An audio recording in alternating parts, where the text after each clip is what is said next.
Amigos, hermanos, ¿cómo están? Me da mucho gusto estar con ustedes en este estudio de profecía. Gracias a Dios que podemos reunirnos una vez más. Vamos a hacer una oración, vamos a cantar una alabanza a nuestro Dios.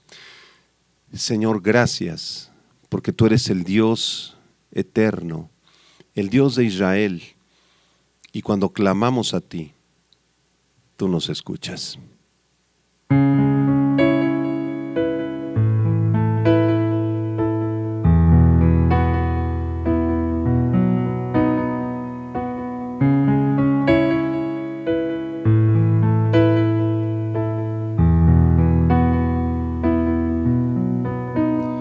Señor, Dios eterno, me presento ante ti. Atiende a la voz de mi clamor. Te doy gracias por tu sangre, te doy gracias por tu amor.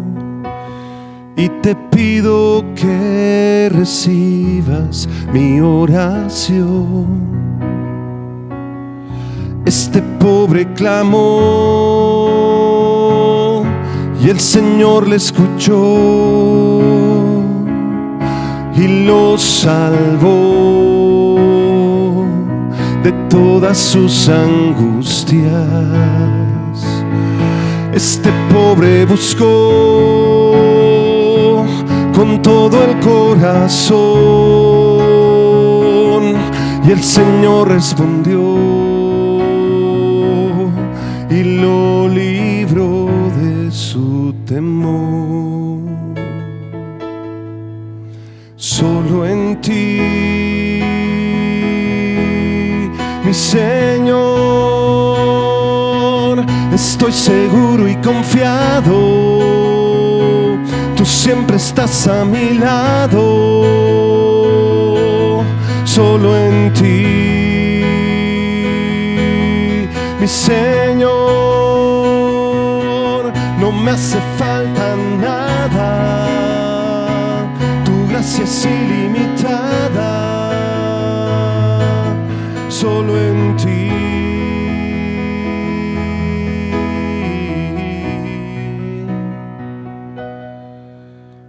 Señor, Dios eterno, me presento ante ti. Atiende a la voz de mi clamor. Te doy gracias por tu sangre, te doy gracias por tu amor. Y te pido que recibas mi oración. Este pobre clamó y el Señor lo escuchó y lo salvó de todas sus angustias. Este pobre buscó con todo el corazón y el Señor respondió y lo libró de su temor. Solo en ti, mi Señor, estoy seguro y confiado. Tú siempre estás a mi lado, solo en ti, mi Señor, no me hace falta nada. Tu gracia es ilimitada, solo en ti, mi Señor, estoy seguro y confiado. Tú siempre estás a mi lado, solo en ti, mi Señor, no me hace falta nada. Tu gracia es ilimitada, solo en ti.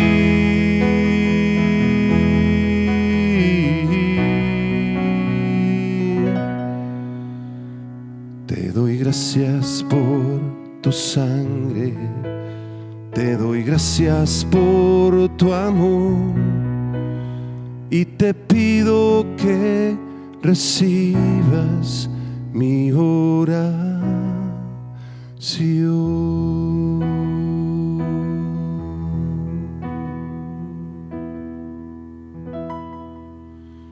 Gracias por escuchar siempre nuestras oraciones, Señor.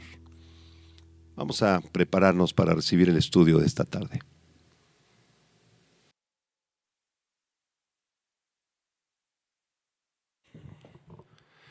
Abran sus Biblias en el libro de Daniel, capítulo 3. Ya estamos en el capítulo 3 del libro de Daniel. Vamos a estudiar el día de hoy los primeros 7 versículos del capítulo 3 en un tema titulado La soberbia de Nabucodonosor.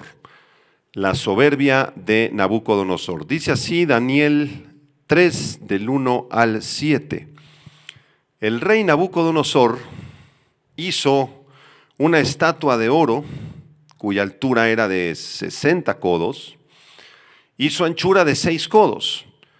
La levantó en el campo de Dura en la provincia de Babilonia, y envió el rey Nabucodonosor a que se reuniesen los sátrapas, los magistrados y capitanes, oidores, tesoreros, consejeros, jueces y todos los gobernadores de las provincias para que viniesen a la dedicación de la estatua que el rey Nabucodonosor había levantado.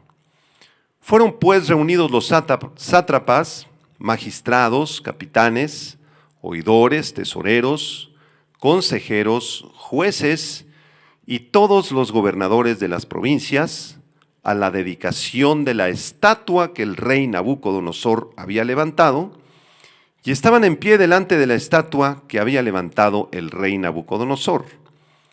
Y el pregonero anunciaba en alta voz: mándase a vosotros, oh pueblos, naciones y lenguas, que al oír el son de la bocina, de la flauta, del tamboril, del arpa, del salterio, de la zampoña y de todo instrumento de música, os postréis y adoréis la estatua de oro que el rey Nabucodonosor ha levantado. Y cualquiera que no se postre y adore, inmediatamente será echado dentro de un horno de fuego ardiendo. Por lo cual, al oír todos los pueblos el son de la bocina, de la flauta, del tamboril, del arpa, del salterio, de la zampoña y de todo instrumento de música, todos los pueblos, naciones y lenguas se postraron y adoraron la estatua de oro que el rey Nabucodonosor había levantado.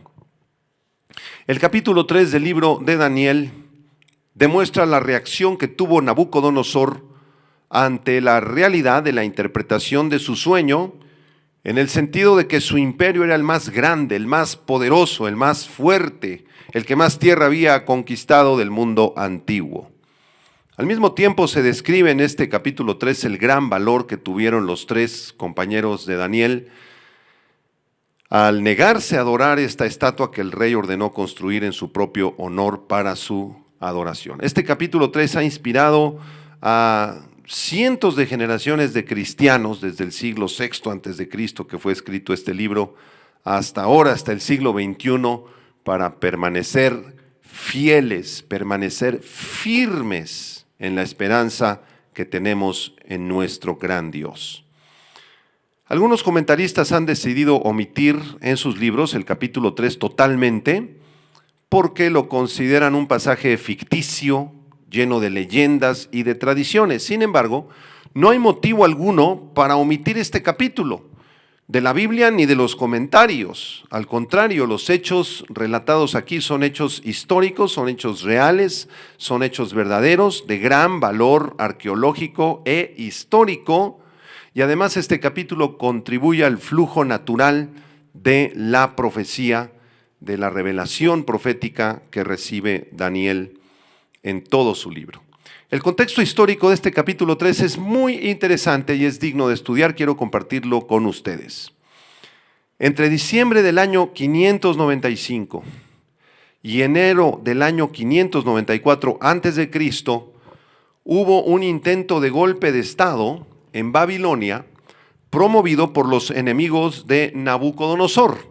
El reino estaba un poco molesto por el comportamiento del rey y entonces decidieron organizarle un golpe de Estado. Y este intento de golpe de Estado ocurrió en el 10º año del reinado de Nabucodonosor. Este evento fue tan significativo, tan importante en aquel tiempo, que se registró en las Crónicas de los Reyes Caldeos del año 626 al 556. Este es un libro antiguo que se llama así, la Crónica de los Reyes Caldeos. El golpe de Estado fracasó y después de que este intento fracasara, Nabucodonosor decidió probar la lealtad de su gabinete cercano y de los gobernantes de las diversas provincias babilónicas, obligándolos a postrarse delante de su estatua. Aquellos que hubieran probado ser fieles a esta estatua serían perdonados de asistir a la inauguración de la estatua, serían perdonados de adorarlo en ese momento porque ya habían probado su fidelidad, su lealtad, pero aquellos de los cuales se dudaba su lealtad y su fidelidad al rey y a su gobierno, se les obligaría que ellos viniesen a postrarse delante de la estatua. Y esto explicaría por qué Daniel no estaba presente en aquel momento. Si ustedes leen todo el capítulo 3, se van a dar cuenta que Daniel tal vez se encontraba de viaje, tal vez no fue requerido en el momento de la inauguración de la estatua de oro, pero sus tres amigos, Sadrac, Mesac y Abednego, sí fueron requeridos junto con los otros oficiales con los cuales servían en puestos administrativos en la provincia de Babilonia.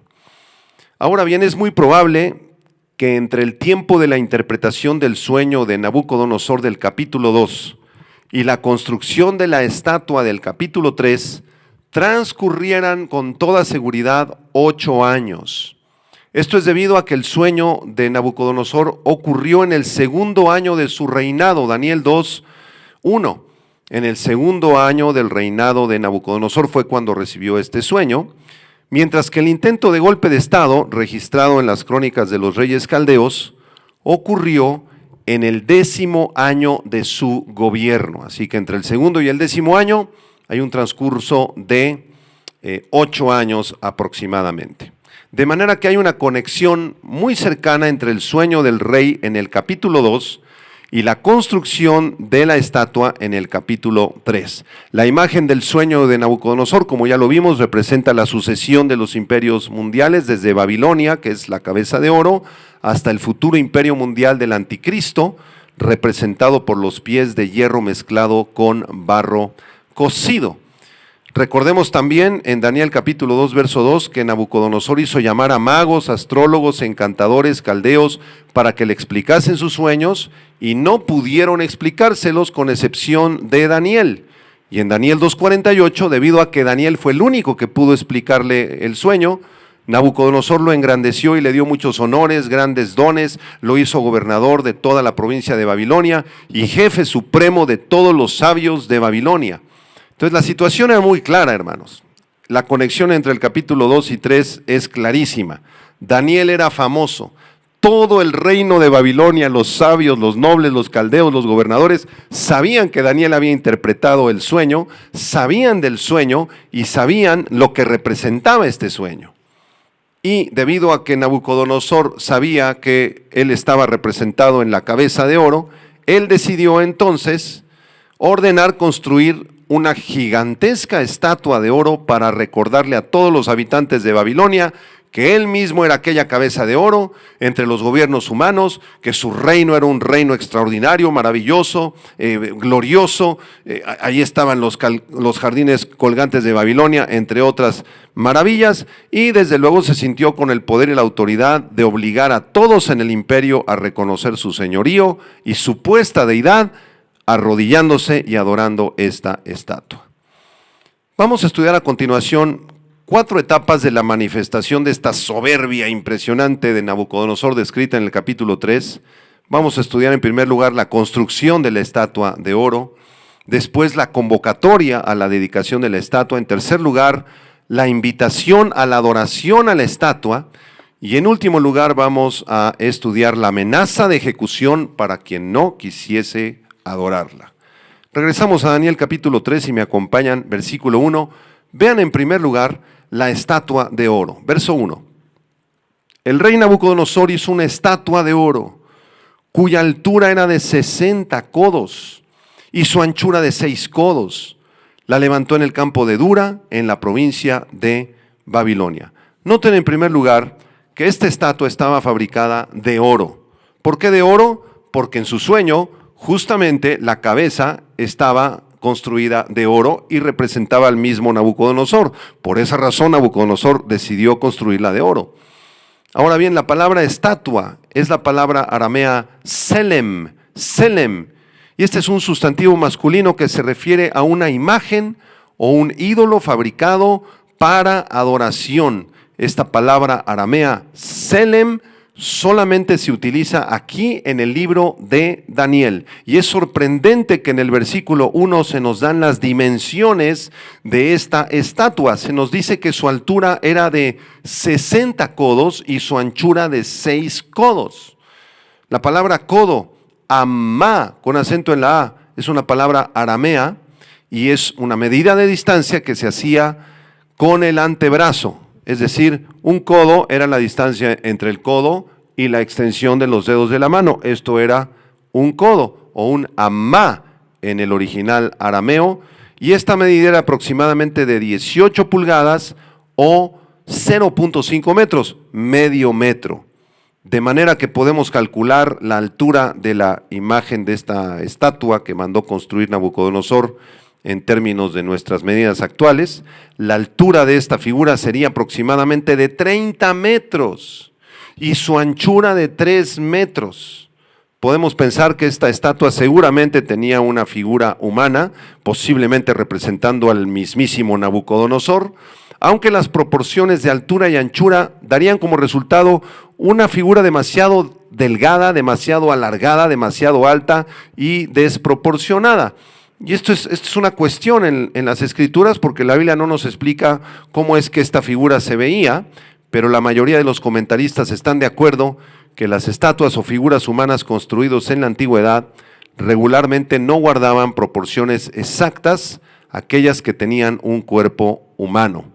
La estatua pudo haber sido colocada en una gigantesca base que estaría incluida en las medidas de los 30 metros de altura, de tal manera que solo resaltara la figura desde el pecho hasta arriba, hacia arriba, o bien la base no habría sido tan grande y la posibilidad de que la figura estuviera construida desde los pies hasta la cabeza es también factible.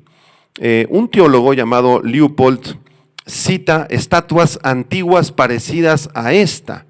Por ejemplo, él dice que la imagen de Zeus en un templo en Babilonia existió, que habían imágenes de oro en la parte superior del templo de Belus, una de las cuales era de 40 codos, 20 metros de alto, y el coloso en Rhodes, que era de 70 codos de alto. Entonces, este tipo de imágenes o de figuras, de estatuas construidas por los reyes en honor a sí mismos o a distintos dioses, eran muy comunes en la antigüedad, por lo cual no hay que dudar de la veracidad del relato. Esas figuras, estatuas se construían todo lo largo de la antigüedad en los antiguos imperios, lo cual nos indica que lo que estamos leyendo es verdadero, que es fiel, que es la palabra de Dios. Y a manera de ilustración hemos preparado una lámina para que ustedes se den cuenta de que estas estatuas se siguen construyendo en la actualidad, muchas de ellas dedicadas en honor a la soberbia de la humanidad. Vean, por ejemplo, ahí en la imagen, una de las estatuas más altas que se encuentra en la India, tiene 130, 160 metros de alto, y después ahí siguen las siguientes estatuas. Vean, por ejemplo, la Estatua de la Libertad, que es una estatua bastante pequeñita, como de 90 metros de altura, y el Cristo de Sao Paulo en Brasil, más o menos tiene las dimensiones que estamos viendo aquí de la estatua de Nabucodonosor. Lo más probable entonces es que Nabucodonosor haya ordenado la construcción de esta estatua de madera o ladrillo recubierta con oro. No crean que esta estatua estaba construida de oro macizo. Lo más probable es que haya sido construida de madera o de algún tipo de ladrillos posiblemente recubiertos con oro. Esto lo vemos en el Antiguo Testamento, como el arca o el altar de oro estaba construido de madera y recubierto con oro, en Éxodo 39, versículo 38, y también el profeta Isaías menciona, al menos en un par de ocasiones, esta clase de ídolos construidos de madera, recubiertos con oro. Por ejemplo, en Isaías capítulo 40, verso 19, dice: el artífice prepara la imagen de talla, el platero le extiende el oro y le funde cadenas de plata.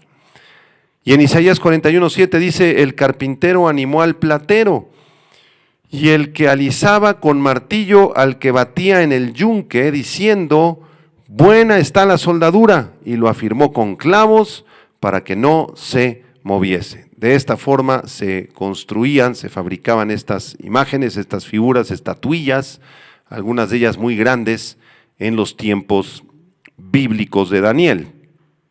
También el profeta Jeremías describe este mismo proceso de fabricación de estatuas en su capítulo 10, versículo 3 al 9. Dice Jeremías 10, verso 3, porque las costumbres de los pueblos son vanidad, porque leño del bosque cortaron, obra de manos de artífice con buril, con plata y oro lo adornan, con clavos y martillo lo afirman para que no se mueva. Derechos están como palmera y no hablan, son llevados porque no pueden andar. No tengáis temor de ellos, porque ni pueden hacer mal, ni para hacer bien tienen poder.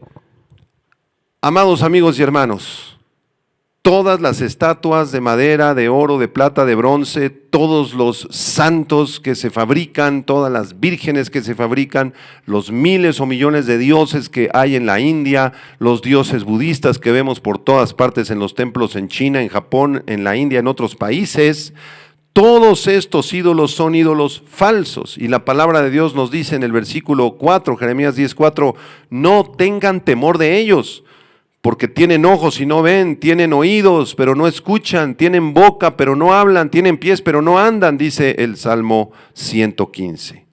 Jeremías 10, versículo 6 dice: no hay semejante a ti, oh Jehová, grande eres tú y grande tu nombre en poderío. ¿Quién no te temerá, oh Rey de las naciones? Porque a ti es debido el temor, porque entre todos los sabios de las naciones y en todos sus reinos no hay semejante a ti.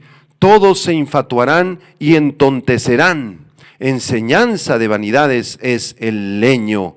Traerán plata batida de Tarsis y oro de Ufaz, obra de artífice y de manos del fundidor.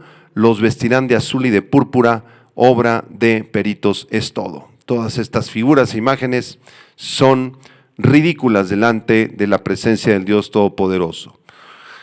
A pesar de ser construida con madera revestida de oro, la imagen seguramente que mandó construir Nabucodonosor, esta estatua más que imagen, sería de aspecto de oro sólido. Y como ya lo mencionamos, el rey escogió el oro porque en su sueño la cabeza que él mismo representaba era de oro. Interesante también es señalar que las dimensiones de esta estatua están calculadas en base al número 6. Si ustedes observan y pusieron atención, la altura era de 60 codos. 30 metros más o menos, y la anchura de 6 codos. El número 6 en la Biblia es el número del hombre, porque en el sexto día fue creado el hombre. De hecho, en el libro de Apocalipsis, capítulo 13, verso 18, se nos dice que el número de la bestia o el número del anticristo es número de hombre y su número es 666, es decir, la humanidad elevada a su máximo grado de soberbia. Así que no es casualidad que las dimensiones de la estatua de Nabucodonosor estén calculadas en base al número 6, que concuerdan con el número del hombre y de su enorme soberbia y altivez delante de Dios. Esto es muy importante porque este detalle añade un elemento de autenticidad a la historia de Daniel. Y le voy a explicar por qué. Aquí hay una evidencia matemática de que el libro de Daniel es verídico. Recuerden ustedes que hay muchos ataques de los teólogos, de los ateos, de algunos teólogos liberales al libro de Daniel, porque ellos dicen que es un libro falso.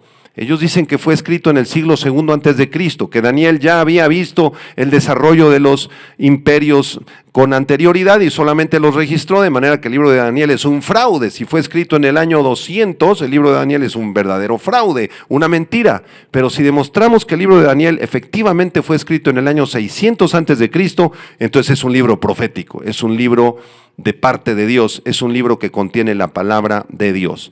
Y la evidencia matemática que te quiero enseñar acerca de esto es que los babilonios, a diferencia de las otras culturas de sus tiempos, utilizaban un sistema hexadecimal en sus conteos matemáticos, al contrario de nuestro conocido sistema decimal en base al número 10. Ellos usaban un sistema hexadecimal en Babilonia en los días de Nabucodonosor y de Daniel. Esto es maravilloso porque al ver las dimensiones de la estatua, otra vez aparece este sistema hexadecimal. El número 6 está ahí en la estatua en sus dimensiones.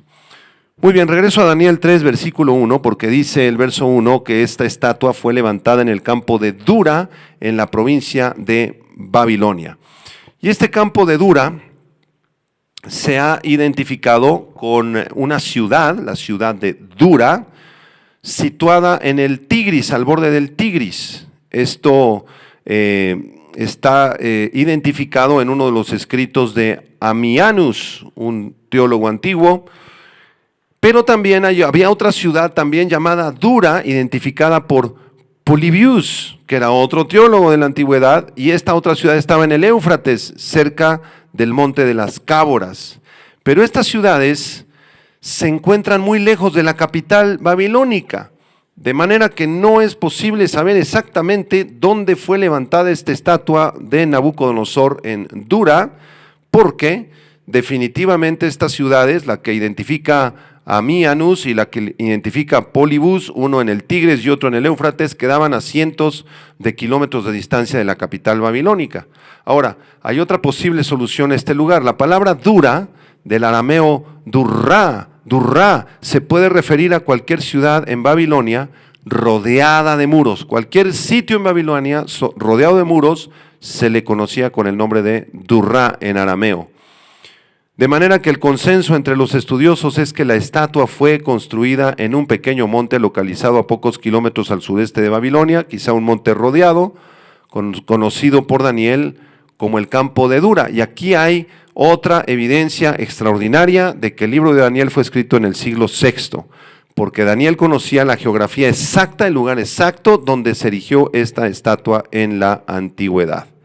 El hecho de que Daniel conociera ese lugar específico es una evidencia más de la veracidad de que el libro fue escrito en el siglo VI antes de Cristo. Hay una lámina que preparamos para que ustedes se den una idea cómo se veía esta estatua gigantesca de más o menos unos 30 metros de altura. Estaba construida sobre una base y suponiendo que esta estatua hubiese sido construida de pies a cabeza, 30 metros, imagínense, construida de madera, pero revestida con oro purísimo, y ahí las personas se acercaban a adorar a esta gigantesca y blasfema estatua. Muy bien, vamos a avanzar. En segundo lugar, la segunda etapa de la soberbia de Nabucodonosor se manifestó en la convocatoria a la dedicación o a la fiesta de inauguración de la estatua.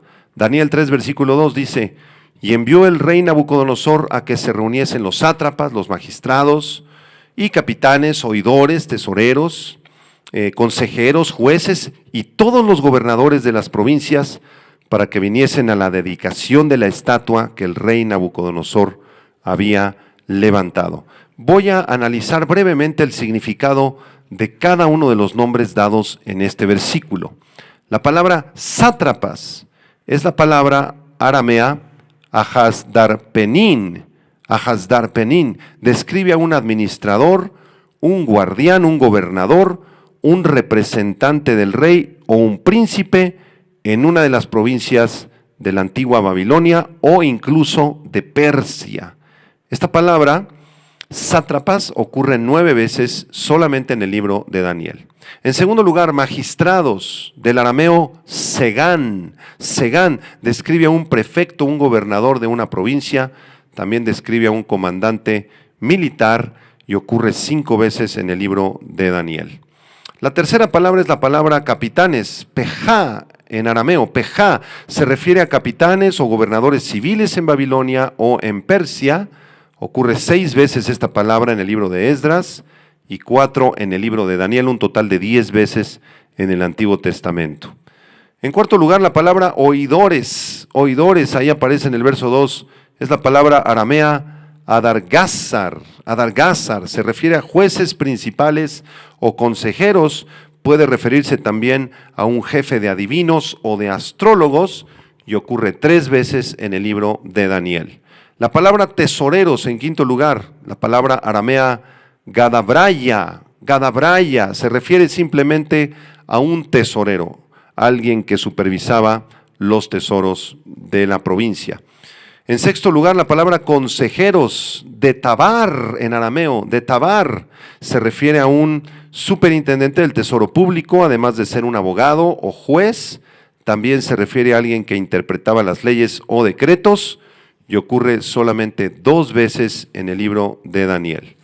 En séptimo lugar, la palabra jueces, tiptayé en arameo. Tiptayé se refiere a un magistrado, un experto en leyes, un hombre sabio cuyas respuestas provenían siempre de los libros de leyes de aquel tiempo, y esta palabra tiptayé ocurre solamente 2 veces en el libro de Daniel. Y en octavo y último lugar, la palabra gobernadores de las provincias, Siltón, gobernador, y Mediná, provincias, describe a un magistrado, un gobernador, un oficial de las provincias lejanas a la capital. Bueno, después de este rapidísimo y brevísimo análisis de todos estos grupos de personajes en Babilonia, nos damos cuenta de que todos los gobernadores, capitanes, adivinos, astrólogos, jueces, tesoreros, abogados, capitanes, etcétera, etcétera, todos ellos fueron convocados para la dedicación de la estatua que el rey Nabucodonosor había levantado. Esta lista incluía a todos aquellos que gobernaban bajo la conquista del imperio neobabilónico. Aquellos que habían sido conquistados por los babilónicos estaban convocados para la dedicación, dice el versículo 2, de la estatua que el rey Nabucodonosor había levantado. Esta palabra dedicación es muy interesante, es la palabra aramea Hanukkah, con acento en la A y K. Hanukkah significa simplemente consagración o dedicación.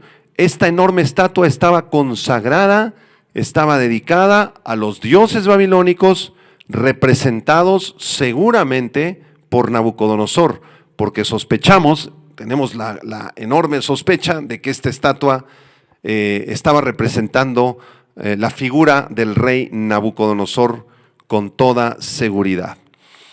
Es interesante que en la época de Nabucodonosor encontramos paralelos similares, como la fiesta de la dedicación del rey Sargón II, después de haber construido un gran palacio en un lugar llamado Dur-Sharrukin.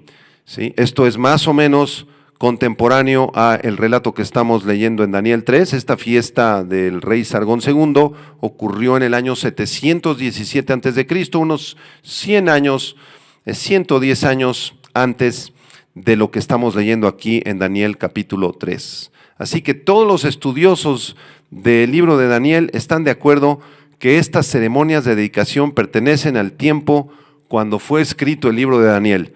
Otra evidencia de que Daniel fue escrito en el siglo VI, no en el siglo II, como algunos teólogos liberales enseñan, y a través de esta evidencia histórica y de fiestas de dedicación, comprobamos una vez más que Daniel es un libro verídico y que es la palabra de Dios lo que estamos estudiando.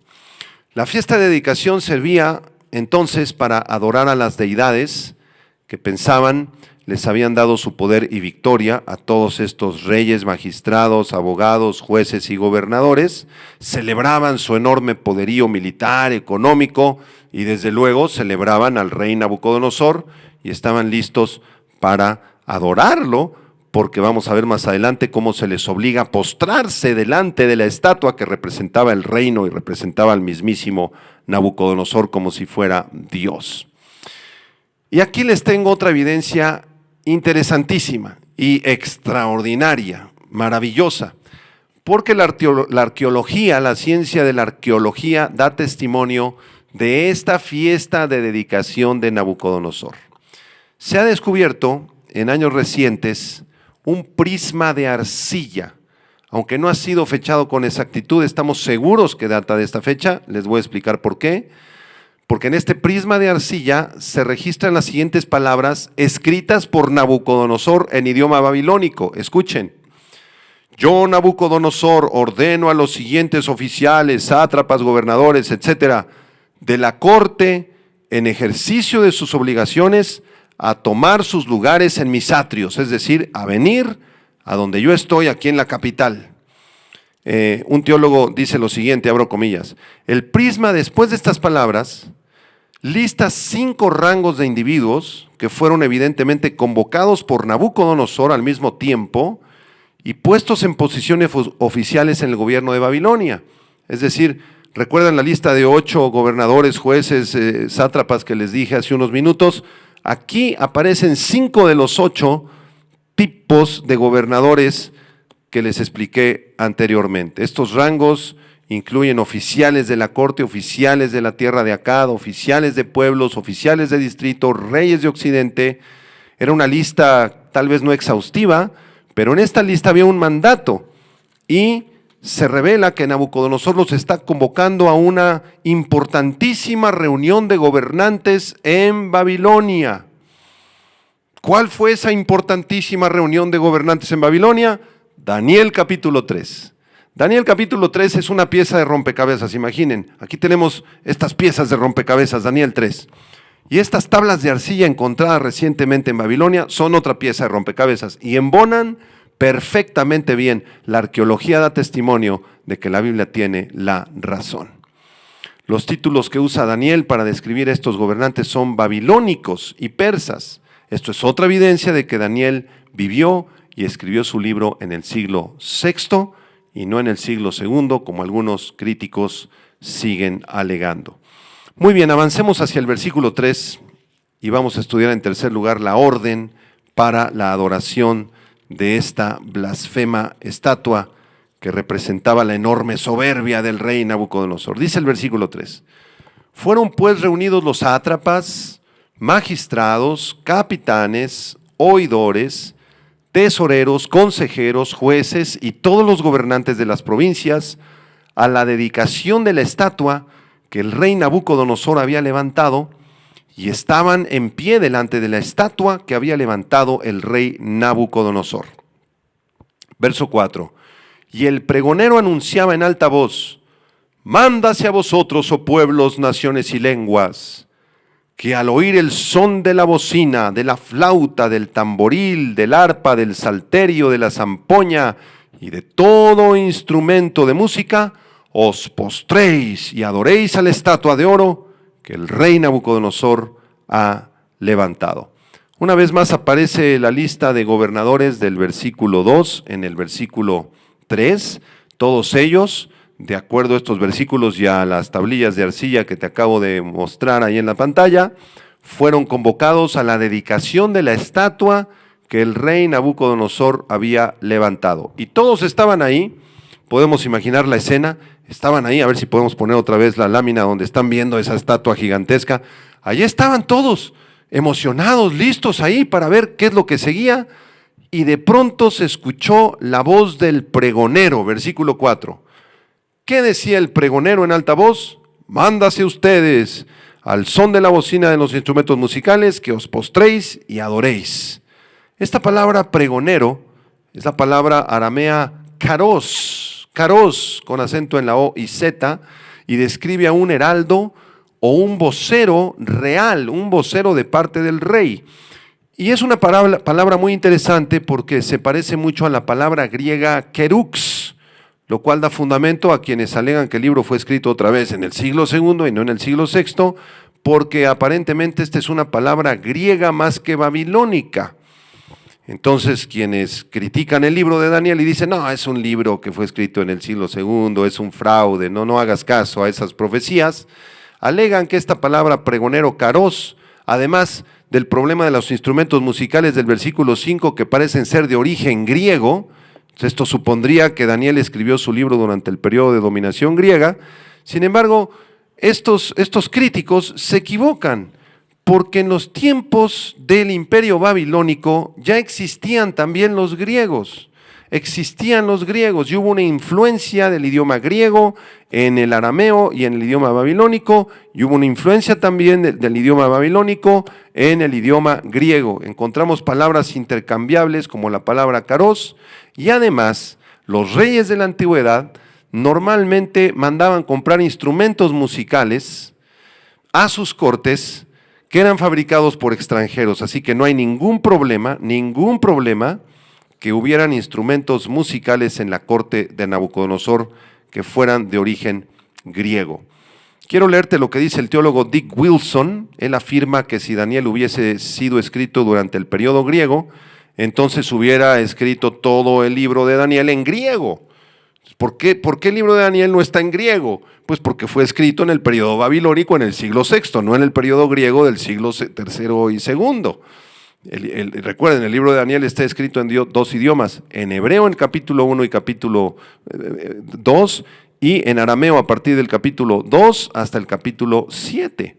De manera que estos alegatos, estas supuestas demostraciones de que el libro de Daniel no es veraz, debemos de desecharlos. Además, como ya lo expliqué, la cultura griega ya existía en el siglo VI antes de Cristo en el territorio babilónico. Hay evidencia en las crónicas de los reyes babilónicos que existían comerciantes griegos que viajaban a Babilonia, Egipto y otras regiones occidentales. Voy a describir brevemente los instrumentos musicales que aparecen en el versículo 5, porque son dignos de estudiarse a detalle, y vamos, mientras lo explicamos, a intentar proyectar ahí algunas láminas para que te des una idea de qué instrumentos eran los que se utilizaban en aquella época.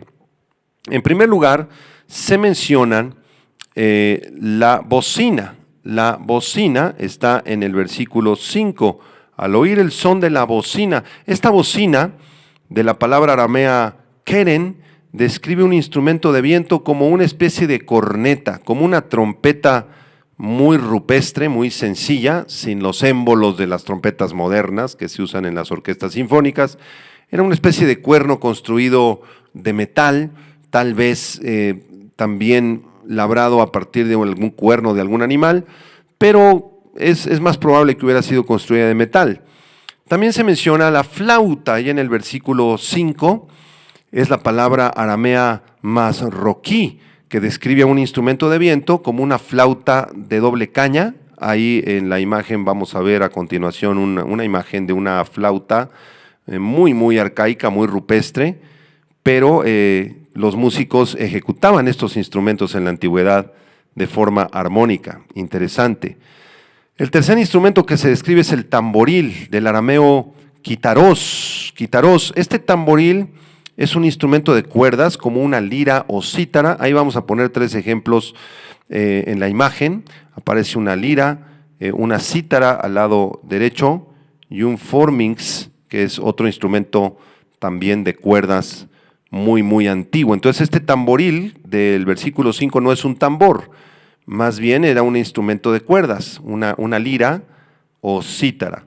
El cuarto instrumento que se describe es el arpa, sabká, del arameo sabká, describe un instrumento musical de cuerdas triangular con 4 cuerdas. También este sabká, o llamado aquí arpa en la Reina Valera, se le conocía en la antigua Babilonia con el nombre de trigonón. Trigonón era como una arpita pequeña que se ponía en la pierna, tenía 4 cuerdas y se conocía con este nombre, sabká o trigonón. En quinto lugar aparece el salterio del arameo pesanterín. Pesanterín era un instrumento de cuerdas parecido a un arpa también, triangular, un poco más grande que el sabká o el trigonón. Y en último lugar se nos menciona la zampoña. ¿Y saben de dónde viene esta palabra zampoña? Del arameo zumpoña. Esa es la palabra arameo para describir este tamborcito. Esta zampoña describe un instrumento de percusión como una especie de tambor. ¡Qué interesante! Si ustedes tienen algún conocimiento de música, se van a dar cuenta que los 2 primeros instrumentos que mencioné, el queren y el masroquí, la bocina y la flauta, son instrumentos de viento. Los siguientes 3 instrumentos que mencioné, el quitaroz, la sabká y el pesanterín, o el tamboril, arpa y salterio, son instrumentos de cuerdas. Y el último instrumento que mencioné, la zampoña o zumpoña en arameo, describe un instrumento de percusión. Así que los 2 primeros son de viento, los 3 siguientes son de cuerda, y la última, la zampoña, es un instrumento de percusión. Tenía la orquesta completa Nabucodonosor, eran músicos preparadísimos, eran músicos instruidos, sabían lo que estaban haciendo, y mientras el pregonero ordenaba que todos se pusieran de rodillas para adorar la estatua de Nabucodonosor, los músicos comenzaban a tocar sus instrumentos. Versículo 5, Daniel 3:5, al oír el son de la bocina, de la flauta, del tamboril, del arpa, del salterio, de la zampoña y de todo instrumento de música, os postréis y adoréis la estatua de oro que el rey Nabucodonosor ha levantado. Así era la forma en la que debían adorar y postrarse delante de esta terrible y blasfema estatua. Versículo 6, vamos a terminar estudiando la amenaza de ejecución para quienes no se postraran. Versos 6 y 7, y cualquiera que no se postre y adore, inmediatamente será echado dentro de un horno de fuego ardiendo. Por lo cual, al oír todos los pueblos el son de la bocina, de la flauta, del tamboril, del arpa, del salterio, de la zampoña y de todo instrumento de música, todos los pueblos, naciones y lenguas se postraron y adoraron la estatua de oro que el rey Nabucodonosor había levantado. Esta amenaza de muerte provenía directamente del rey Nabucodonosor. Esto parecía comprobar que no solo la imagen fue puesta para probar la lealtad del rey o lealtad al rey, sino que también tenía propósitos religiosos de adoración hacia el rey. Dice aquí el texto que todos se postraron delante de esta estatua, pero la próxima clase vamos a ver que hubieron 3 personas que no se postraron ante esta estatua, y esas 3 personas fueron los amigos de Daniel, Sadrac, Mesac y Abednego, quienes se negaron a postrarse ante la imagen, lo cual fue visto por Nabucodonosor como un acto de alta traición, y fueron arrojados a un horno impresionante que había ahí. La palabra horno, la palabra atún, del arameo atún, se describe un lugar bastante grande donde pueden ser arrojados seres humanos, y donde justamente fueron arrojados estos 3 muchachitos judíos. Eso lo vamos a estudiar la próxima clase. Y quiero terminar leyendo uno de los salmos más claros acerca de Dios y de los ídolos, porque esta soberbia terrible de Nabucodonosor se ha extendido a lo largo de la historia de la humanidad. Todos los grandes reyes y reinos de todos los tiempos han compartido este mismo sentir, este mismo demonio de soberbia y de altivez y de ignorar la palabra de Dios, hasta la fecha, porque el mundo entero está bajo el maligno, de manera que Nabucodonosor, y después los reyes de la antigua Persia y Media, y después Alejandro el Magno, y después todos los emperadores romanos, y después todos los gobernadores de Roma, de la Roma religiosa me refiero, y actualmente la mayor parte, si no es que todos los presidentes y primeros ministros del mundo entero están afectados en su mente y en sus emociones y en su espíritu por este espíritu, este demonio de soberbia de Nabucodonosor. Y se erigen a sí mismos como dioses o semidioses y exigen que se les rinda culto la mayoría de ellos. Esto es lamentable, esto es triste, y tú y yo sabemos a quién debemos rendir adoración. Al único que debemos rendir adoración y delante del cual debemos postrarnos es el Dios Todopoderoso, el Dios de Israel. Voy a terminar leyendo el Salmo 115. Dice así: no a nosotros, oh Jehová, no a nosotros, sino a tu nombre da gloria, por tu misericordia, por tu verdad. ¿Por qué han de decir las gentes dónde está ahora su Dios? Nuestro Dios está en los cielos, todo lo que quiso ha hecho. Los ídolos de ellos son plata y oro, obra de manos de hombres. Tienen boca, mas no hablan, tienen ojos, mas no ven, orejas tienen, mas no oyen, tienen narices, mas no huelen, manos tienen, mas no palpan, tienen pies, mas no andan, no hablan con su garganta. Semejantes a ellos son los que los hacen y cualquiera que confía en ellos. Oh Israel, confía en Jehová. Él es tu ayuda y tu escudo. Casa de Aarón, confiad en Jehová. Él es vuestra ayuda y vuestro escudo. Los que teméis a Jehová, confiad en Jehová. Él es vuestra ayuda y vuestro escudo. Jehová se acordó de nosotros, nos bendecirá, bendecirá la casa de Israel, bendecirá a la casa de Aarón, bendecirá a los que temen a Jehová, a pequeños y a grandes. Aumentará Jehová bendición sobre vosotros y sobre vuestros hijos. Benditos vosotros de Jehová que hizo los cielos y la tierra. Los cielos son los cielos de Jehová y ha dado la tierra a los hijos de los hombres. No alabarán los muertos a Jehová, ni cuantos descienden al sepulcro. Pero nosotros, hermanos, nosotros, amados, bendeciremos a Jehová desde ahora y para siempre. Aleluya. Amado hermano, no te postres ante el Dios del dinero, no te postres ante el Dios de la fama, no te postres ante el Dios del secularismo humanista, ni ante el Dios de la evolución, ni de las falsas teorías humanas filosóficas. Si te vas a postrar, póstrate delante del único Dios vivo y verdadero, delante del Dios de Daniel, de Sadrach, de Mesac, de Abednego, delante del Dios de Israel.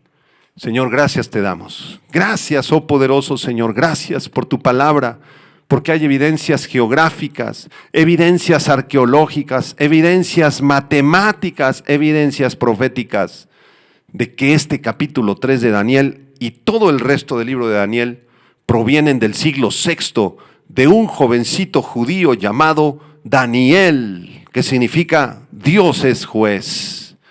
Maravilloso eres tú, Señor, porque vemos aquí tu mano maravillosa, profética, revelando los imperios futuros del mundo hasta que tu Hijo Jesucristo regrese a gobernar sobre esta tierra. No a nosotros, oh Señor, no a nosotros, sino a tu nombre da gloria. No nos postraremos ante nadie, ni ante nada, Señor, solo ante ti, porque tú eres el Dios creador de los cielos y de la tierra. Recibe la honra y la gloria para siempre en Cristo Jesús. Amén. Gracias por haber escuchado este estudio. Espero que haya sido de mucha información, de mucha bendición para ti. Y nos vemos la próxima clase en el tema que titularemos Librados del horno de fuego. Que Dios te bendiga.